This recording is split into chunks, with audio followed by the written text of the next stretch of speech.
안녕하세요. 진쌤입니다. 수능 특강 12강의 exercise 2 들어가겠습니다.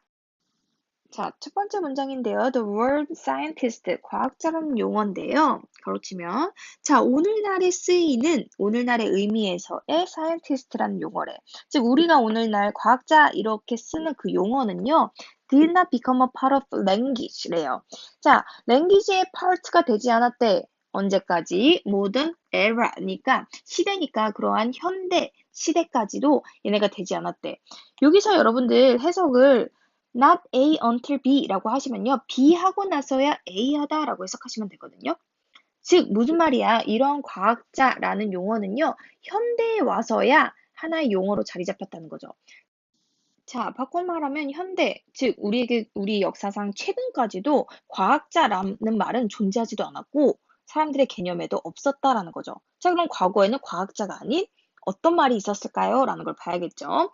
자, 이 ancient and medieval times래요. 자, ancient라는 거는 고대의고 medieval이라는 건 중대의란 뜻이니까 고대 중대의 시기에는요. philosophy니까 바로 철학이죠. 철학이 everything이었어요. 자, 옛날에는 과학이 아닌 철학이 모든 것이었다라는 거죠. 자, 그리고요, philosopher, 철학자죠. 철학자는 바로 caretaker, 관리자였어요. 모든 인간의 그러한 지식의 관리자였다라는 거죠. 그래서요, 자, 그 필로소퍼는요, 알고 있었어요. 자, 뭐에 대해서 아냐면요, 쭉 나열이야. 이것에 대해서 안 돼. 자, 나열이니까 사실은 하나하나 해석할 필요 없죠. 실전에선. 하지만 우리는 내신이니까 하나하나 볼게요. moral rul이라는 건 도덕률. 이러면 안 돼. 사람 죽이면 안 돼. 이런 것들. religion이니까 종교. government니까 뭐 정치 체계. natural history니까 자연사. 자연적으로 얼마나 히스토리가 있는지, alchemy라는 건 연금술이고요. mathematics, 수학, healing, 치료하는 거, 그리고 all knowledge, 모든 지식. 즉, 한 사람이 philosopher이라는 이 한 사람이 모든 분야를 이렇게 다 알더라는 거죠. 자, indeed, 실제로요, diligent scholar이래요. 자, diligent이라는 건 성실한, 근면한이란 뜻이고, 자, 여기서 보시면 at one time이라는 게 있거든요. at one time이라는 건 한때란 뜻이에요. 자, 한때 그러한 성실하고 근면했던 scholar, 사실은 philosopher를 말하는 거겠죠. 자, 얘네가 성실하기만 하다면 그 성실한 사람은 have been able to 뭐 할 수 있냐면요. master 할 수 있대요. 뭐를요? The entire sum of academic learning이니까 그러한 학문적 learning, 학습의 전체 총합을 얘가 마스터할 수 있더라라는 거죠. 즉 얘는요 성실하기만 하다면 존재하고 있는 모든 학문적 학습을 다 할 수 있더라는 거예요. 옛날엔 그랬다는 거죠. 자, 그러면요. 옛날에는 그랬다라는 얘기를 했으니 이제는 지금 현재는 어떤지에 대한 얘기가 나오겠죠. 자, 그걸 설명할 겁니다.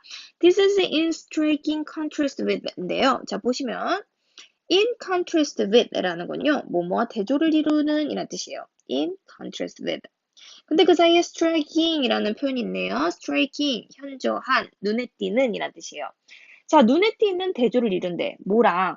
오늘날의 그러한 세상과는 현저한 대조를 이룹니다. 라는 거죠. 즉, 오늘날과는 정말 달라요. 라는 거야. 자, 근데 오늘날의 세상은요? 이라면서 이제 설명을 해주겠습니다.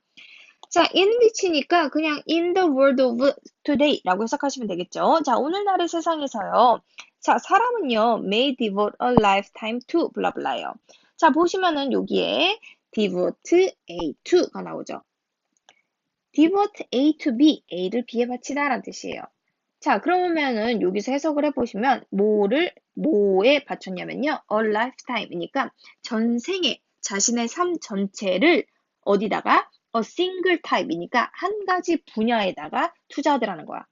자, 근데 어떤 한 가지 분야야? 자, 이러한 잼이나 박테리아, 세균이나 박테리아 같은 하나의 분야에만 얘네들이 전생애를 투자해야 된다는 거야. 뭐가 차이점이에요? 과거에는 한 사람이 여러 분야를 다 다룰 수 있었지만 오늘날에는 전생애 동안 내가 살고 내가 죽을 때까지 한 분야를 투자하는 것, 한 분야에 연구하는 것만으로도 힘들다라는 거죠. 자, 그리고는요, 여기서 end가, 자, devote라는 동사가 첫 번째 동사고, consider이 두 번째 동사죠. 쓸데없는 정보 다 지우고, 자, consider 고려한대요. 뭐를요? his subject를요. 목적어예요. 그의 연구 주제를요. 그 연구 주제가 어떻다고 생각하냐면요. vast, 광범위하고요. 굉장히 광활하고 광대하고요. complex, 복잡하다고 생각한대. 즉, 하나의 분야만 일생을 파는데 그거 자체가 굉장히 광대하고 너무 컴플렉스하니까 하나밖에 팔 수가 없는 거예요. 자, 뭐 할 정도로 충분히 얘네가 베스트하고 컴플렉스하냐면요. full generation, 한 세대가 충분히 뭐를 할 정도로 profound study, 심오한 연구를 할 정도로요. 즉, 한 세대가 그 100년에 걸친 한 세대의 사람들이 한 분야를 심오하게 스터디하기에도 충분히 베스트하고 컴플렉스하다는 거죠.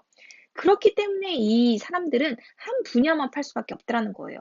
하지만 과거에는 이 사람들이 전체 범위를 다 할 수 있었다라는 거죠. 자, 그 다음 6번 문장을 보시면, 자, 6번 문장을 보시면요. What we call today the philosophy of science가 주어고요. include가 목적어고요. 얘가 그 목적어가 됩니다. 자, 그러면 해석하시면요. 우리가 오늘날 뭐라고 부른데? philosophy of science니까 과학 철학이라고 부르는 것이에요. 뭐뭐 하는 것이라고 해석하는 관계대명사죠. 자, 오늘날 우리가 과학 철학이라고 불리는 건요. 뭐를 포함하냐면, 자, 그러한 학습과 그리고 지식에 대한 이론을 포함한대. as well as라는 건 뭐뭐뿐만 아니라 라는 뜻이니까 뭐뿐만 아니라 the study of principles of science니까 과학의 그러한 원리를 연구하는 것뿐만 아니라 라는 거예요. 자, 근데 6번 사실 전체적으로 해석을 좀 꼼꼼히 하기가 싫은 이유가 여기서 philosophy, science라는 그럴싸한 앞에서 말한 단어들은 사용하고 있긴 하지만 갑자기 과학 철학에 대한 이야기, 그리고 과학의 원리에 대한 이야기 나오는 거 이상하죠.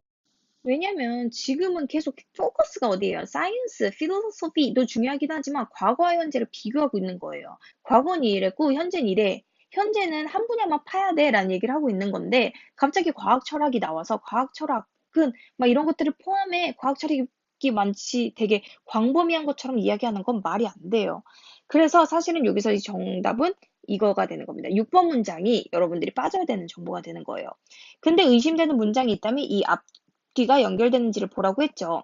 자, 이 5번 문장에서 뭐라고 그랬어요? 그러한 스터디, 심오한 연구를 하기에는 너무 베스트하고 컴플렉스하기 때문에 일생 동안에 한 분야밖에 못 한다라는 현대 얘기를 했었잖아요. 자, 근데 7번 문장을 보시면은 having 어쩌고저쩌고, 분사구문이네. 보시면 anxiety를 주어로 삼겠죠.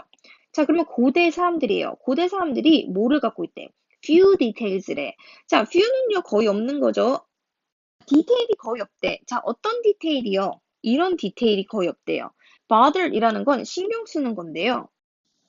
자, 신경 쓸 그런 디테일, 그런 세부 사항이 거의 없다라는 거죠. 자, 뭐 하는 데 있어서 그의 pursuit of knowledge라는 거죠. 자, pursuit이라는 거는 우리 여러분들 아시다시피 pursue에서 온 단어예요.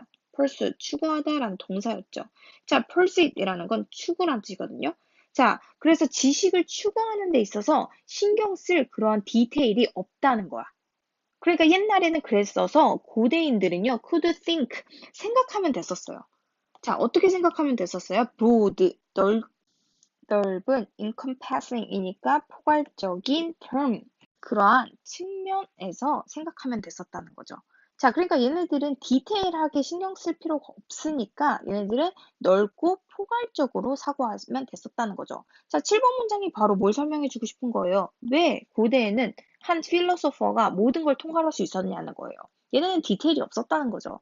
그러니까 포괄적으로 그냥 생각할 수 있었다는 거예요. 그러면 7번 문장을 통해서 7번 문장이 5번 문장과 다시 대조를 이루고 있다라는 거 이해되시나요? 그렇기 때문에 6번 문장이 왜 연결이 전체 흐름에서 관계가 없는 문장인지를 이해할 수가 있는 거죠. 정리해 볼게요. 자, 첫 번째 보시면요. 현대의 과학자라는 요어 아니고 용어야. 용어는요. 현대 이전에는 없었대요. 자, 옛날에는 과학자라는 용어 없었다는 거예요. 계속 대조해 주면서 갑니다.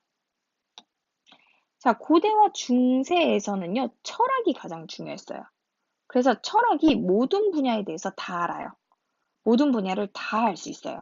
하지만 현대에는요, 한 분야에 전 세계를 바쳐야 돼요. 왜냐하면 여기서 BC는 because인데요. 한 분야가 너무 광대하고 복잡하니까 한 분야 하기에도 너무 힘들어요. 그리고 6번 문장 빼고요. 7번 문장 다시 비교해 주는 거죠. 7번 문장에서 왜 철학이 모든 분야를 다 통과할 수 있었냐면요. 디테일이 없으니까요. 세부적으로 안 봐도 되고 두리뭉실하게 넓게만 보면 되니까 포괄적으로 사고가 가능하고 그러니까 살면서 모든 분야를 다 열심히만 한다면 모든 분야를 다 공부할 수 있다라는 거죠. 자, 내용은 그렇게 어렵지 않고요. 계속 대조를 해주고 있는 내용이라서 여러분들이 잘 정리를 하면서만 가시면은 문제가 없는 그러한 지문이 되겠습니다. 자, 정말 수고 많으셨어요.